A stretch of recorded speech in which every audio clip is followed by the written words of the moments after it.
आइए स्टूडेंट्स, अब हम एक एग्जाम्पल करते हैं। इस एग्जाम्पल में क्या है कि हमने करना है क्वाड्रेटिक पैराबोला से फिट करनी है equation by using the least square method and find the model हमारे पास क्या है, yt है। अब हमने क्या करना है कि जो हमारे पास ईयर्स हैं उनको इंडिपेंडेंट वेरिएबल लेना है और हमारे पास जो इंडेक्स गिवन है उसमें सारी ये प्राइजेस गिवन है।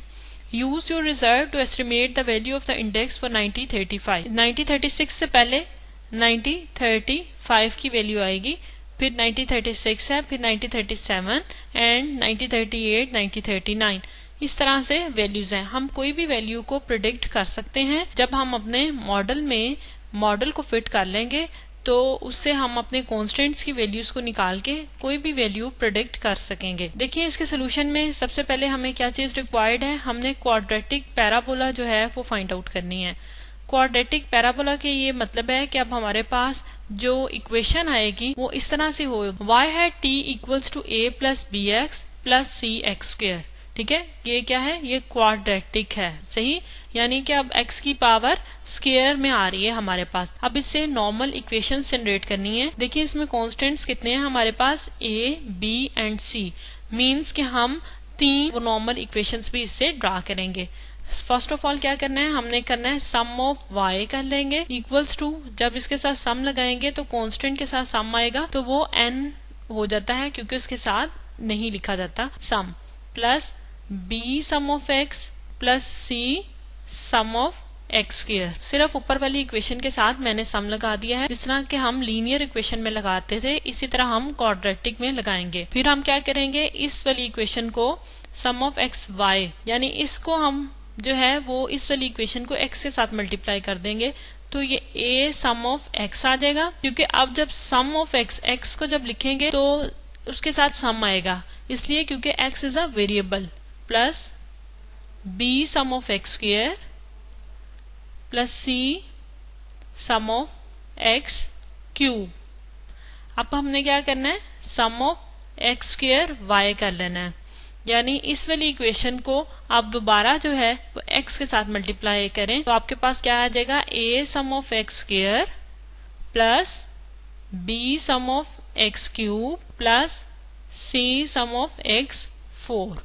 ठीक है, अब आपको पता होना चाहिए कि नेक्स्ट स्टेप हम क्या करते थे कि जो हमारे पास x आ गए हैं अब उनके कॉलम्स ड्रा करेंगे। यानी sum of x square, sum of x cube, sum of x 4 का कॉलम अब हमें ड्रॉ करना है।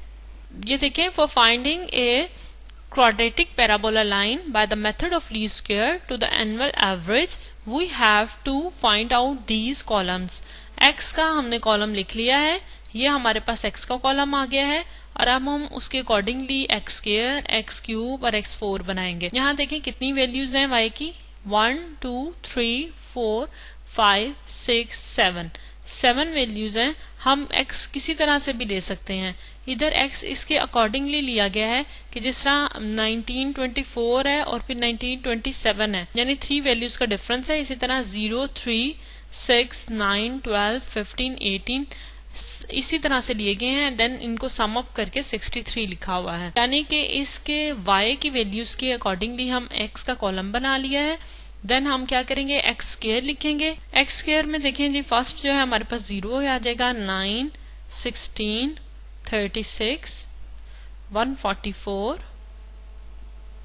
225 324। इन सारी वैल्यूज को सम अप करें तो जो सम आ जाएगा वो 819 आ जाएगा। x3 का कॉलम इसी तरह से ड्रॉ करेंगे, 0 जब 9 को 3 के साथ आप ऐसे करें कि एक्स स्क्वायर का जब आप कॉलम ड्रॉ कर चुके हैं तो आप उसको x के साथ मल्टीप्लाई कर दें। 9 को 3 के साथ मल्टीप्लाई करेंगे तो 27 बन जाएगा। इसी तरह से 6 multiply by 16 equals to 216, 729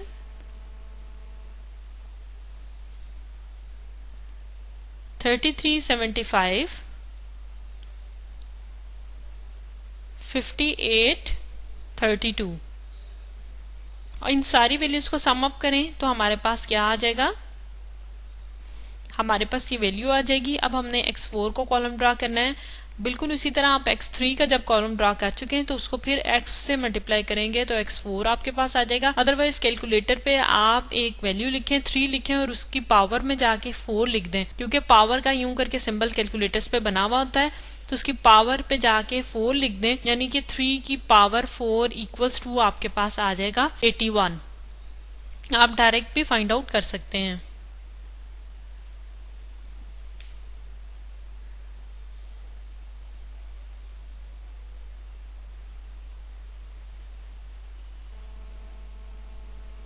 sixty 61। देखें अप्लाइड स्टैटिस्टिक्स में ये इस तरह से इजी कोर्स है कि सब कुछ आपको कैलकुलेट करना है। आपने अगर एक दफ़ा कॉन्सेप्ट समझ लिया है तो कैलकुलेटर से ये सारी चीज़ें कैलकुलेट करना आपके लिए मुश्किल नहीं होना चाहिए। आप इन्हें एक्सेल पे भी कर सकते हैं। आप एक्स वाई का कॉलम ड्रा करें, एक्स और वाई को मल्टीप्लाई करें तो फर्स्ट 0 ही आ जाएगा आपके पास, देन 426, 795, 1632, 2535, 5022। इन सबको आप इसमें ऐड अप करें तो आपके पास ये सम आ जाएगा, सम ऑफ एक्स वाई। इसी तरह से एक्स स्क्वायर वाई हमें रिक्वायर्ड था, जो हमने लास्ट इक्वेशन बनाई थी उसमें सम ऑफ एक्स स्क्वायर वाई आ रहा था, तो उसके लिए ये कॉलम ड्रा करें।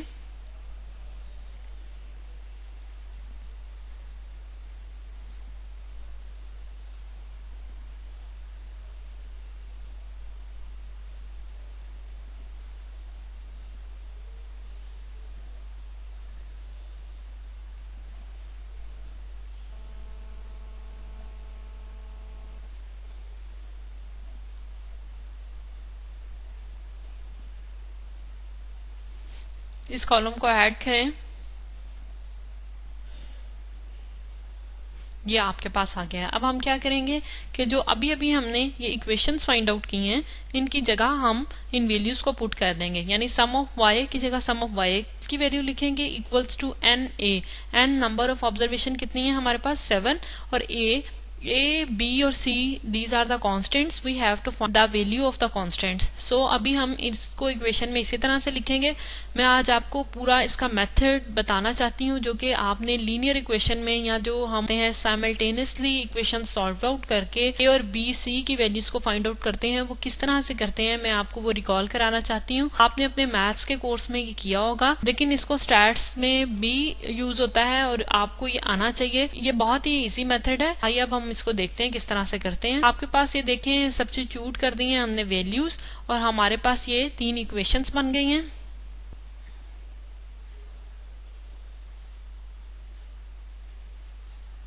ये हमारे पास 3 इक्वेशन बन गई हैं। अब आपने इसमें ए बी और सी की वैल्यू फाइंड आउट करनी है। फर्स्ट ऑफ ऑल आप ये करें कि 9 मल्टीप्लाई कर दें इक्वेशन ए के साथ, तो आपके पास इक्वेशन ए क्या आ जाएगी, 7 multiply by 9 63a plus 567b plus 7317c equals to, पूरी इक्वेशन के साथ मल्टीप्लाई करेंगे ना, ठीक है। ये एक इक्वेशन आ गई, इसको आप डी कह दें। आप इक्वेशन सी को इक्वेशन बी के साथ जो है सब्ट्रैक्ट करेंगे, तो आपके पास जो इक्वेशन आएगी उसमें देखें जब ये और ये सिमिलर हो जाएंगे तो ए की वैल्यू कट ऑफ हो जाएगी और आपके पास एक नई इक्वेशन आ जाएगी, वो आएगी 252b plus 453c equals to 999, ठीक है। इस इक्वेशन को आप ई का नाम दे दें। अब आपने क्या करना है कि आप ऐसा करें कि ए कट ऑफ हो गए, ये इक्वेशन जो है वो बी और सी की वैल्यू रह गई है। अब आप ऐसा करें कि 13 को मल्टीप्लाई करें इक्वेशन बी के साथ और लिखें यहाँ पे क्या आता है,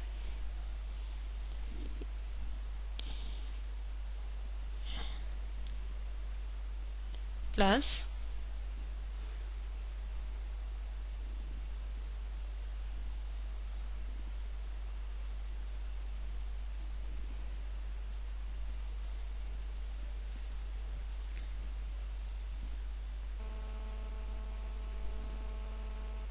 ये आ गई आपके पास इक्वेशन।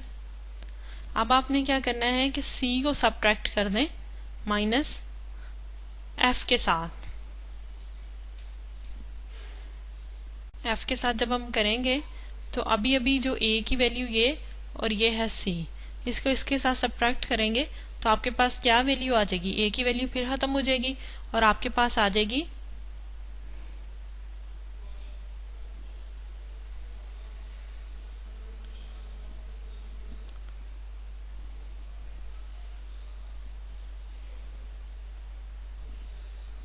इसको इक्वेशन जी का नाम दे दें।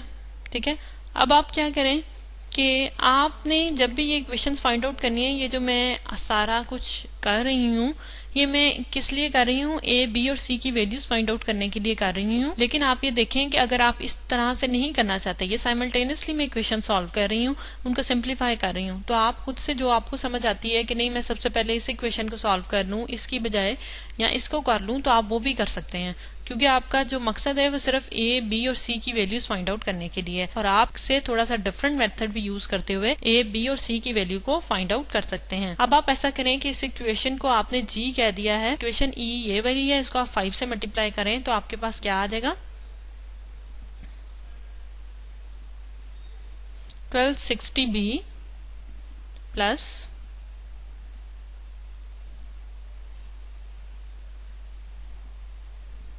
Equals to 4995। ये इक्वेशन एच बन गई आपके पास। ठीक है, अब आप ऐसा करें कि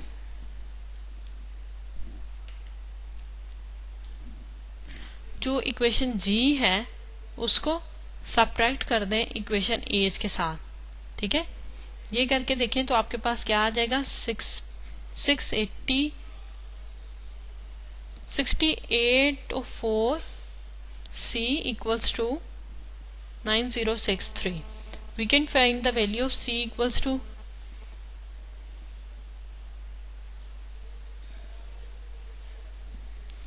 1.332. Now put C equals to 1.332 in equation E, तो आपके पास क्या आ जाएगा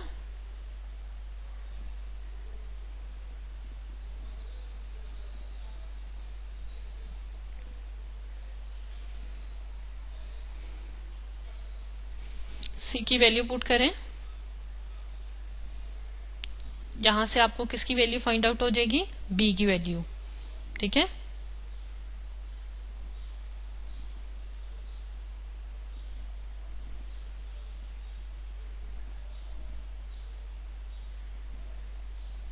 तो B हमारे पास क्या आ जाएगा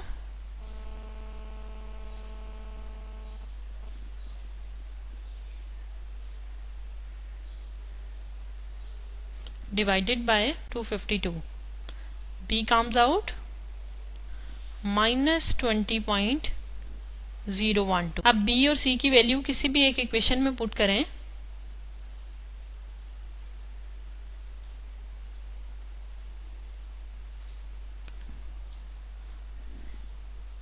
इन इक्वेशन ए में हम इसलिए पुट कर रहे हैं क्योंकि उसमें A की वैल्यू भी है, and we are interested to find the value of A। तो हम क्या A की वैल्यू फाइंड आउट कर लेंगे, A की वैल्यू हम वी गेट A। ओके, अब हम पहले देख लेते हैं इक्वेशन A लिख लेते हैं 7A प्लस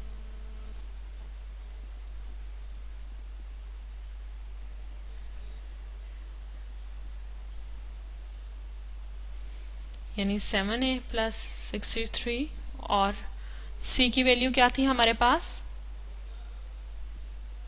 1.332। ये C की वैल्यू थी, हमने यहाँ पहले B की वैल्यू लिखनी है। चले यहाँ पे C पहले लिख लेते हैं 819 था प्लस 63, क्योंकि ये प्लस है तो आगे पीछे हम इसको लिख सकते हैं।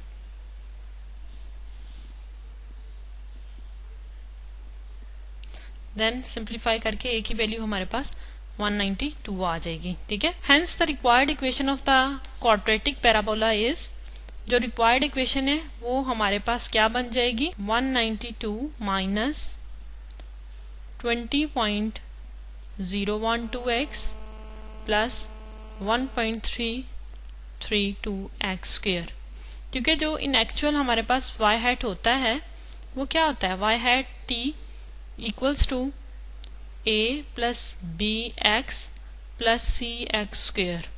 देखें इसी में a की वैल्यू 192 माइनस b की वैल्यू माइनस में थी इसलिए माइनस आ रहा है, प्लस c की वैल्यू 1.332 है तो वो आ गई। विद ओरिजिन एट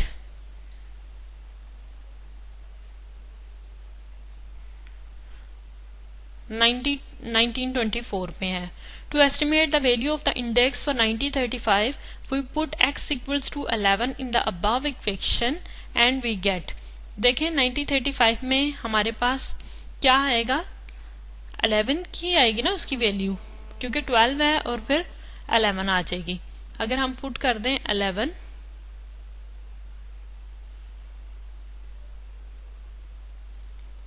आप इसको कह दें इक्वेशन 1 कह दें, तो हमारे पास क्या आ जाएगी इक्वेशन,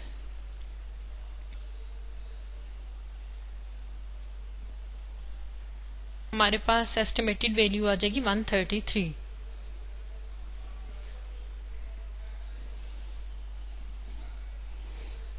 ठीक है, by using the method of least square we have find the equation of quadratic parabola, और ये इसका मेथड है। रिक्वायर्ड इक्वेशन हमारे पास आ गई है, वो वैल्यू जो आ गई है वो equals to y hat t equals to 133 आई है। सही है, बाय यूजिंग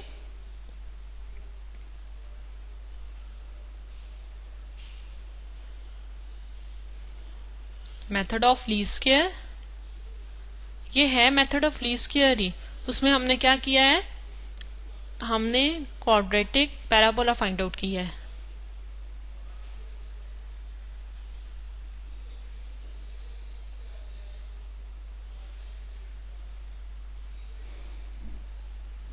स्टूडेंट आइए अब हम एक एग्जांपल करते हैं जिसमें कि हमने मेथड यूज करना है percentage of annual average method. Example में इसका डाटा हमें 1976 टू 1978 तक गिवन है और क्वार्टरली ये डाटा हमें गिवन है। स्टूडेंट्स आप ये देखें कि ये हम जो मेथड्स यूज कर रहे हैं, ये हम मेथड किन को फाइंड आउट करने के लिए यूज कर रहे हैं। जैसा कि मैंने आपको लेक्चर के स्टार्ट में बताया था कि हम लोग जो हमारे पास सीजनल वेरिएशंस हैं उनको फाइंड आउट करने के लिए ये मेथड्स यूज कर रहे हैं, जिसमें कि हमने पहले जो मेथड पढ़ा है अभी वो हमने मेथड ऑफ लीस्ट स्क्वायर पढ़ा है। No we are going for percentage of annual average method. Percentage of annual average method में हमने क्या करना है कि फर्स्ट ऑफ ऑल जो क्वार्टरली डाटा हमें गिवन है उसको टोटल करके उसकी एवरेज फाइंड आउट कर लेनी है। यानी क्वार्टरली आप 1976 की वैल्यू को टोटल करें तो आपके पास क्या आ जाएगा, 335 आ जाएगा। अब इसको 4 पे डिवाइड करें तो आपके पास एवरेज जो आएगी वो 83.75 आ जाएगी। इसी तरह से आप 1977 की वैल्यू के लिए करें, आपके पास आएगा 276 divided by 4 comes out 69.00, and then for 1978 56.50। अब हमने क्या फाइंड आउट करना है, द परसेंटेजेस हमने फाइंड आउट करनी है, एनुअल परसेंटेजेस फाइंड आउट करनी है। उसके लिए हम क्या करेंगे कि हमारी जो ईच ऑब्जर्वेशन है, क्वार्टरली ईच ऑब्जर्वेशन है, उसको हम डिवाइड करेंगे एवरेज से, तो हमारे पास ये वाला टेबल कंस्ट्रक्ट हो जाएगा। तो अब हम क्या करेंगे कि यहाँ पे सीजनल इंडिसेस फाइंड आउट करने के लिए जो हमारे पास इन एक्चुअल वैल्यू थी वो 118 थी, 118 डिवाइडेड बाय आप करेंगे 83.75, तो आपके पास वैल्यू आ जाएगी 140.90। देखें स्टूडेंट, ये मैंने आपको लास्ट लेक्चर में भी ये एग्जांपल करवाई थी और इसी तरह से इसको आप दोबारा से रिवाइज कर रही हूँ, इसलिए मैं यहाँ पे डिटेल में नहीं लिख रही कि आपने क्या किया है। सिंपली आप ओरिजिनल वैल्यू को डिवाइड करेंगे करस्पॉन्डिंग एवरेज के साथ। यहाँ पे मैं लिख देती हूँ कि ये किस तरह से फाइंड आउट कर रहे हैं आप टेबल के, आपकी ओरिजिनल वैल्यू है divided by the corresponding annual average multiply by 100 क्योंकि आप इसके परसेंटेजेस में डिफाइन करते हैं। ये है एनुअल एवरेजेस जो कि अभी हमने फाइंड आउट की हैं फॉर 1976, 1977 एंड 78। अब क्या है कि 118 divided by 83.75, 87 divided by 83.75, 47 divided by this value, 83 divided by this value and up to so on we do the same procedure for 1977 and 1978। Let we do it. जब आप 87 को divide करेंगे 83.75 पे तो आपके पास क्या वैल्यू आ जाएगी 103.88।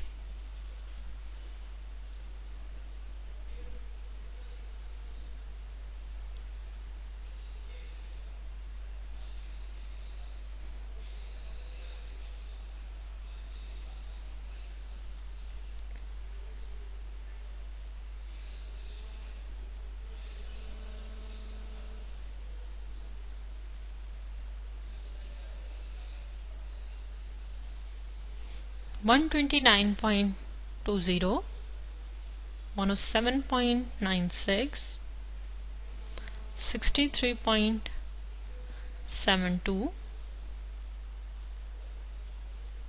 and $99.12। अब आप इसको टोटल कर लें। टोटल करके आपके पास फर्स्ट जो आएगा 406.33,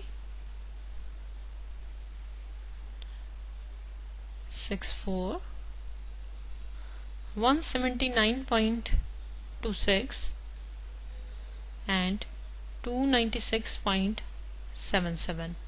डिवाइड करें कितनी वैल्यू कितने ईयर्स हैं 1 2 3 के साथ इसे डिवाइड करें तो आपके पास जो मीन आ जाएगा वो आ जाएगा 135.44, 105.88, 59.75 एंड 98.92।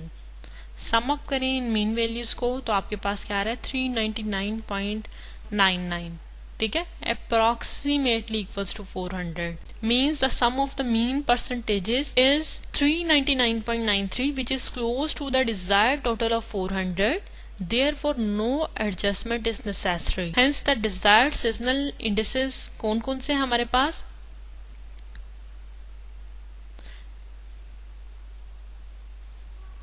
desired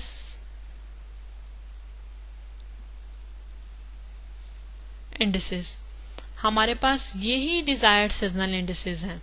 ये सारे के सारे 135.44, 105.88, 59.75, 98.92 these are the desired seasonal indices।